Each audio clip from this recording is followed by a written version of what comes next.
தமிழ் பேசும் அனைத்து நன்றிகள் வணக்கம். நான் உங்கள் புகைதல்சன். இன்றைய பதில் நம்ம எந்த ஒரு எஜுகேஷன் கண்டென்ட் நம்ம வந்து பார்க்க போறோம். ஆனா அதுக்கு சம்பந்தமான ஒரு சமூகத்துக்கு தேவையான ஒரு கண்டென்ட் தான் இந்த பதில பார்க்க போறோம். சோ எஜுகேஷன் கண்டென்ட் போட்டா மட்டும் தான் நீங்க வந்து பாப்பீங்களா, இல்ல சமூகத்து மீதான ஒரு கண்டென்ட் போட்டா கண்டிப்பா நீங்க பாப்பீங்களான்றது என்னோட கேள்வியா இருக்கு. சோ பாப்பீங்க அப்படின்னா ஜஸ்ட் ஒரு 2 minutes மட்டும் ஸ்பெண்ட் பண்ணுங்க. எனக்காக இல்லைனாலும் சோ இந்த சமுதாயத்தை பத்தி சோ ஒரு சின்ன ஒரு இன்ஃபர்மேஷன் உங்களுக்காக வந்து சொல்ல வந்திருக்கேன். சோ என்னன்னு பாத்தீங்கன்னா வந்து விதைப்பந்து திருவிழா அப்படின்னு சொல்லிட்டு பாத்தீங்கன்னா வெள்ளூர்ல பாத்தீங்கன்னா வந்து இன்னைக்கு வந்து நடந்துச்சு. அதாவது 36/2019 அன்னைக்கு சோ இன்னைக்கு வந்து நடந்துச்சு. ஜஸ்ட் போய் அட்டன் பண்ணலாம்னு பார்த்தேன். சோ அட்டன் பண்ணது மட்டும் இல்லாத சோ அது எப்படி இருக்குன்றது நான் வந்து ரியலா போயிட்டு நானும் வந்து ஒர்க் பண்ணி பார்த்தேன். சோ ஒரு கிட்டத்தட்ட ஒரு 2 to 3 hours வந்து எப்படி இருக்குன்றது நானும் வந்து ரியலா வந்து தொட்டு பார்த்து நானே ஒர்க் பண்ணி பார்த்தேன். சோ இதனுடைய நேம் என்னன்னு பாத்தீங்கன்னா வந்து விதைப்பந்து திருவிழா. ஏன்னா புதுசா இருக்க நேம் அப்படின்னு கேட்டீங்கன்னா இந்த திருவிழால என்னால 100 மரங்களுக்கு உயிர் கொடுக்க முடிஞ்சு. சோ பந்து மாதிரி பாத்தீங்கன்னா நம்ம வந்து உருவாக்கணும். என்ன எதை வச்சு உருவாக்கணும் பார்த்தா மண்.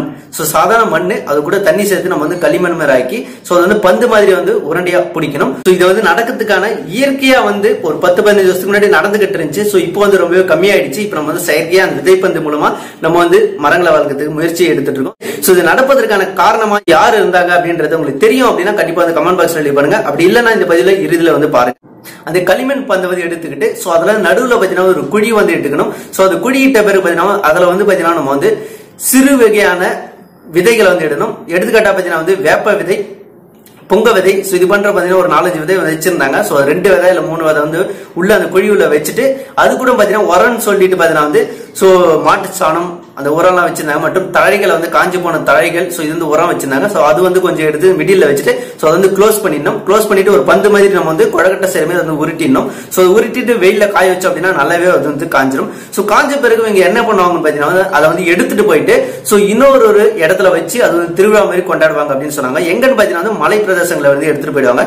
சோ மலை இருக்கிற இடத்துல எடுத்துட்டு போயிட்டு சோ அங்க இருந்து பாத்தீங்கன்னா வந்து எல்லாரும் வந்து தூக்கி வீசுவாங்க அப்படின்னு சொன்னாங்க. சோ அது வந்து திருவிழா மாதிரி வச்சு பாத்தீங்கன்னா வந்து எல்லாருடைய கையில வந்து இந்த பந்து கொடுத்துட்டு சோ மலை மேல இருந்து அங்கிருந்து தூக்கி வீசுவாங்களாம். சோ இந்த பந்து என்ன பண்ண பாத்தீங்கன்னா அங்கங்க போயிட்டு ஃபுல்லா வந்து மலை மேல இருக்கக்கூடிய குன்றுகள்ல வந்து அங்கங்க போய் விழுந்துரும். சோ இந்த டைம்ல பாத்தீங்கன்னா விழுந்த பிறகு பாத்தீங்கன்னா அது அப்படியே அந்த காஞ்சி போய் பால் மாதிரி கல்லு மாதிரி வந்து இருக்கும். சோ மழை எப்போ வந்து பெய்யுதோ சோ அந்த மழை பெய்யும் போது பாத்தீங்கன்னா வந்து சோ அந்த மண்ணு அந்த களிமண் இருக்கக்கூடிய அந்த பந்து என்ன ஆகும் பாத்தீங்கன்னா மழை பெஞ்சோம் பாத்தீங்கன்னா அது கரைய ஆரம்பிக்கும். சோ கரைஞ்சு பாத்தீங்கன்னா விதை இருக்கும். சோ அந்த மழை பெய்யுற அந்த டைம்ல மட்டும் அது வந்து கரையை செய்யும். அது வரையிலும் பாத்தீங்கன்னா அந்த மரத்துக்குள்ளேயே அந்த விதை வந்து அப்படியே இருக்கும் அந்த மண்ணுக்குள்ளேயே. சோ அப்போ மழை பெஞ்ச பிறகு பாத்தீங்கன்னா அந்த விதை வந்து உருவாகி சோ மேல வந்து அது வந்து முளைக்க ஆரம்பிக்கும். சோ இதுதான் வந்து பாத்தீங்கன்னா விதைப்பந்து திருவிழா.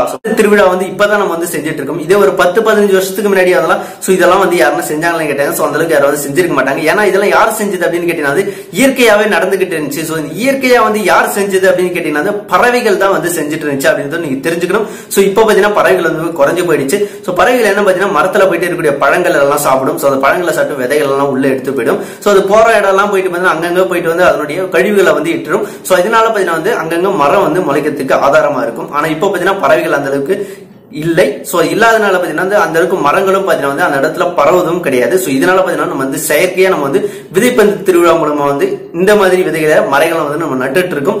சோ நீங்களும் உங்களுடைய லைஃப்ல வந்து மரம் நடத்துக்கு சான்சஸ் கிடைச்சுன்னா கண்டிப்பா வந்து தவற விடாதீங்க. சோ மரங்களை வந்து நடுங்க. சோ நன்றி, மீண்டும் அடுத்த பதிவில் சந்திப்போம்.